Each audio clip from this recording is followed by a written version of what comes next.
C'est l'horreur de la guerre, des bombardements, une escalade de violence, des victimes innocentes, des images révoltantes et un conflit insoluble entre le Hamas, une organisation terroriste selon le gouvernement canadien, et Israël.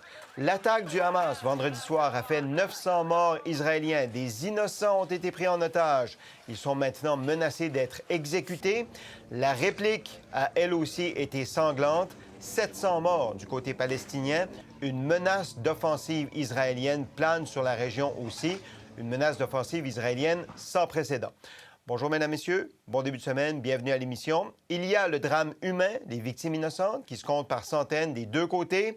L'ONU demande d'ailleurs l'ouverture d'un corridor humanitaire. Et il y a la politique. Dans le contexte, la paix semble impossible et bien lointaine. Ici, au pays, la classe politique a condamné l'attaque du Hamas. Voyons ce que nos mordus en pensent. Michel Courchaine, Jean-François Lisée, Dimitri Soudas et Françoise Boivin. Bon début de semaine à vous quatre. Bonjour. Bonjour. Salut. On va y aller spécifiquement sur le rôle du Canada, sur les manifestations qui ont eu lieu en fin de semaine à certains endroits au pays. Mais d'abord, tour de table sur votre réaction, vos réflexions sur ce qu'on a vu, entendu en fin de semaine. Jean-François, je commence par vous. Ma réaction, c'est évidemment une réaction d'horreur, là, parce qu'on a donc une organisation terroriste islamiste qui a coordonné une attaque, certainement avec des parrains internationaux, l'Iran, le Qatar, peut-être même l'Union soviétique, parce qu'il semble avoir eu des capacités... La Russie. Oui, la Russie, ouais, j'ai dit l'Union soviétique, oui. ça montre mon âge. Mais donc, il semble avoir eu des capacités de gel informatique que ni le Hamas ni l'Iran ne pourraient faire sans appui. Puis évidemment, c'est extraordinairement utile à la Russie qu'il y ait un conflit au Moyen-Orient pour que les munitions américaines soient envoyées en Israël et pas en Ukraine. Mm-hmm. Alors, vous voyez comment le cynisme atteint un niveau assez élevé. Mais pour le Hamas, évidemment, pour eux, il faut se mettre dans... Je ne vous suggère pas de vous mettre dans la tête de terroristes, mais je veux dire, l'idée, c'est que, évidemment, ils savaient qu'il y aurait une riposte énorme des Israéliens et que ça voudrait dire une souffrance terrible des Palestiniens. Les Palestiniens qui sont sous leur contrôle. Ils sont 2 millions. Ils ont voté le Hamas au pouvoir à Gaza il y a une dizaine d'années, mais pour les islamistes, c'est une personne, un vote, une fois. Donc, il n'y a pas d'opposition, il n'y a pas de liberté de la presse, il n'y a pas de liberté d'expression. Et les Palestiniens sont soumis à la terreur du Hamas à l'interne. Et on sait, quel que soit le conflit, qui que ce soit qui commence le conflit, il y a toujours davantage de Palestiniens que d'Israéliens qui vont mourir à la fin, même si, évidemment, on condamne l'ensemble des violences. Et donc, pour moi, c'est ce cauchemar, c'est cette, j'ai appelé ça dans le Devoir ce matin, la fabrique du désespoir, c'est-à-dire que l'absence d'une solution négociée entre gens raisonnables a fait en sorte que des fanatiques, d'abord le Hamas dans Gaza, et des fanatiques religieux aussi du côté israélien qui font l'occupation de plus en plus importante de l'espace palestinien en Cisjordanie, font en sorte que toute possibilité d'une entente est maintenant de plus en plus lointaine, sinon inexistante. Et la carte qu'on vous montre est intéressante juste parce qu'une image vaut 1000 mots pour situer les lieux puis comprendre la géographie des lieux. Donc, en jaune, Cisjordanie, territoire palestinien, la bande de Gaza aussi en jaune, vous voyez, c'est tout petit, hein? Et le territoire israélien. Puis les attaques sont venues de la bande de Gaza sur le territoire israélien en fin de semaine. Avec Gaza, Jérusalem. pour vous dire, ça tient sur l'île de Montréal. Oui, voilà, c'est ça. C'est tout petit. 2 millions de personnes qui vivent entassées là, dans des conditions parfois difficiles. OK. Dimitri, sur l'attaque, spécifiquement ce que vous avez vu en fin de semaine, l'attaque du Hamas contre Israël, la réplique également, vos réflexions. Je ne vois pas comment l'Israël et le gouvernement israélien, avec probablement un des meilleurs services de renseignement au monde, n'a pas vu venir cette attaque qui a été planifiée par le groupe terroriste Hamas. D'autre part, il y a eu des reportages que le ministre de la Défense de l'Égypte lui-même avait appelé Benjamin Netanyahou il y a quelques semaines pour lui dire quelque chose de gros s'en vient. C'est ça qui est incompréhensible du côté israélien. Ils savent bien que leurs voisins, que ce soit le Hamas du côté de la bande de Gaza, qui en passant, la bande de Gaza n'est pas un pays. Le Hamas n'est pas un gouvernement démocratiquement élu. On n'est pas en train de parler d'une guerre entre deux États. On est en train de parler d'une guerre entre un État démocratique, l'Israël, et un groupe terroriste. Et au nord, il y a bien sûr le Liban et la partie sud du Liban qui fait frontière avec le nord de l'Israël. C'est bien sûr un autre groupe, une autre organisation terroriste, l'Hezbollah. Donc, Israël, présentement, je pense que leur réponse, puis j'ai regardé les médias, les nouvelles comme vous, on parle d'une réponse mesurée. Je pense qu'Israël, maintenant, n'a pas d'autre choix que de ne pas avoir une réplique mesurée, étant donné ce que nous avons vu toute cette fin de semaine. Mais mesurée, ça veut dire un tonnerre de feu ou ça veut dire en proportionnalité de ce que le Hamas a fait, Dimitri? Je ne pense pas que dans ce cas-ci, la proportionnalité peut s'appliquer. C'est une question de survie pour Israël. De la même façon, puis j'ai eu ces conversations avec des amis cette fin de semaine, est-ce que la réponse de l'Occident, des Nations unies et du Conseil de la sécurité en 2001 était proportionnée vis-à-vis à l'attaque du 11 septembre?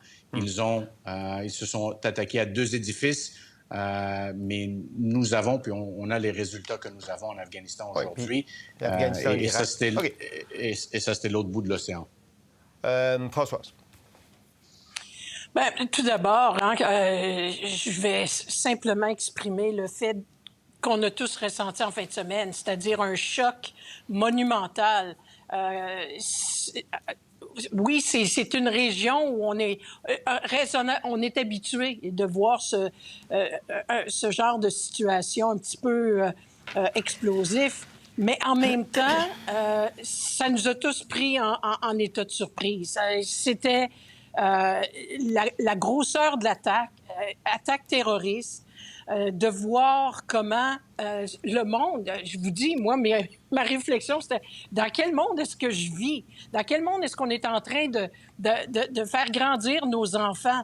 Quand on a une guerre qui finit plus en Ukraine, entre la Russie puis l'Ukraine, là, on se retrouve avec Israël qui se fait attaquer par une bande de terroristes, probablement appuyée, comme le disait si bien Jean-François, par certains pays qui veulent déstabiliser cette région-là, diviser l'Occident pour peut-être essayer de mieux régner d'une autre façon. Moi, ça m'inquiète. J'entends les discours à l'ONU, très diplomates, qui essayent de ramener les questions de négociation pour la paix. Puis, je vous avoue que j'ai pas un grand espoir. Je pense que c'est peut-être pas le temps d'arriver à ce moment-là. Ça fait des décennies là, qu'on essaie et ça aboutit avec ce genre de situation. Alors, il va falloir qu'il se passe quelque chose, qu'on arrête peut-être d'être un peu naïf du côté occidental. Ça fait combien de temps qu'on dit qu'il faut qu'il se passe quelque chose? Il y a eu des accords, il y a des accords qui ont été brisés. Ça fait 30 ans. L'accord d'Oslo. Ouais, c'est ça. Oui, bien, c'est ça. Puis il y a une belle cérémonie en 93 avec Bill Clinton, l'accord d'Oslo. Puis, bon, tout le monde semblait sur une belle voie.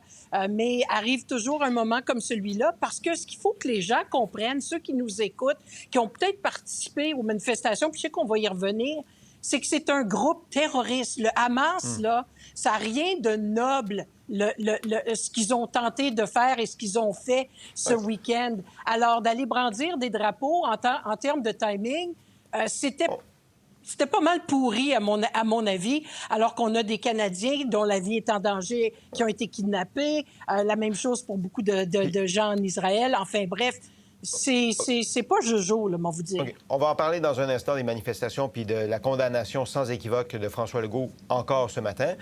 Juste vos réflexions sur la fin de semaine, Michel. Bien, c'est de toute évidence l'échec de la diplomatie depuis des décennies. Parce qu'effectivement, il y a eu différents accords. Mais après, sur le terrain, comment ça s'est manifesté et quelles ont été les suites qui ont été données à cela? Et évidemment que le peuple palestinien a droit à un pays. tout comme les Juifs ont droit à leur pays. Et c'est là qu'on n'a jamais réussi à résoudre ce problème-là. Et là, avec ce qui s'est passé ce week-end, on est encore beaucoup plus loin d'une solution négociée. Mais pendant ce temps-là, il y a 2 populations civiles qui souffrent et qui vont souffrir encore davantage. Et on peut se poser la question aussi, que s'est-il passé depuis l'élection de M. Benjamin Netanyahou, qui s'est comme radicalisé vers l'extrême droite? Et ça, on s'éloigne encore là de ces 2 solitudes qui n'arriveront probablement pas à se rencontrer. Et la question que à laquelle personne ne peut répondre aujourd'hui, c'est comment va vraiment réagir la communauté internationale? D'un côté, les Occidentaux avec les États-Unis comme chef de file, mais aussi tous les autres. On parle beaucoup de l'Iran, mais il faut parler aussi des autres pays arabes, incluant l'Arabie saoudite. Et il y a une ironie du sort à l'intérieur de ça, alors que Israël voulait se rapprocher de certains pays arabes. Le Hamas, lui, groupe terroriste, dit non, non, non, nous, on n'en veut pas de ce rapprochement-là entre Israël et les autres pays arabes. Ce qu'on veut, c'est redonner à la Palestine son pays. Mais le terrorisme n'est pas la solution et ça ne peut pas donner un pays à la Palestine, ce terrorisme-là. Et donc, pour moi, c'est pas mal l'impasse. Et de voir cette souffrance-là ce week-end, c'est absolument intolérable. Les ramifications internationales sont très intéressantes. On va aborder la question dans 1 heure avec Jean-François Lépine qui va nous démêler tout ça. Rapidement, Jean-François. Ben, vous savez, les choses sont toujours compliquées au Moyen-Orient. Le premier ministre Begin d'Israël était un terroriste avant qu'Israël n'existe. Hein? Puis il avait bombardé le grand hôtel de Jérusalem. Il est devenu premier ministre. Pourquoi? Parce qu'il pensait que seule la violence ferait bouger les choses. Bon, alors c'était pas très jojo pour ceux qui sont morts dans cet attentat. C'est épouvantable ce qui s'est passé en fin de semaine. Maintenant, Dimitri dit que la riposte est modérée. Ben, il est trop tôt pour le dire parce que le ministre de la Défense, hier, d'Israël, a dit qu'il coupait l'eau, le gaz et l'électricité aux 2 millions de Palestiniens, y compris les mères, les enfants et les aînés, et que pour lui, a-t-il dit, ce sont des animaux et nous allons les traiter en conséquence. Alors, il ne parlait pas juste du Hamas. Il parlait des Palestiniens. C'est ça. Je veux dire, le problème, c'est que pour le Hamas, les Juifs sont des sous-hommes. Et d'après le ministre de la Défense d'Israël, les Palestiniens de Gaza sont des animaux. Alors, ce n'est pas un échec de la diplomatie, c'est un échec des acteurs à se hisser, à garder la dignité humaine, y compris de leurs adversaires. Maintenant, dernière chose, on dit que c'est une question de survie pour Israël. C'est vrai, c'est absolument vrai. Et c'est une question de survie pour les Palestiniens de la Cisjordanie, dont le territoire est grugé petit à petit avec l'accord de Jérusalem. Et eux, la survie de leur nation, et comme ça ne se fait pas en un coup, il n'y a pas de réprobation internationale. Ça se fait mois après mois, saison après saison. Et donc, ça pousse les Palestiniens au désespoir.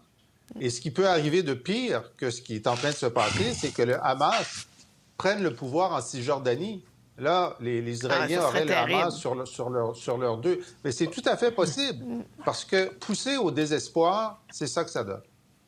Et M. Abbas, le chef de l'autorité palestinienne, n'a presque plus d'autorité. Ouais.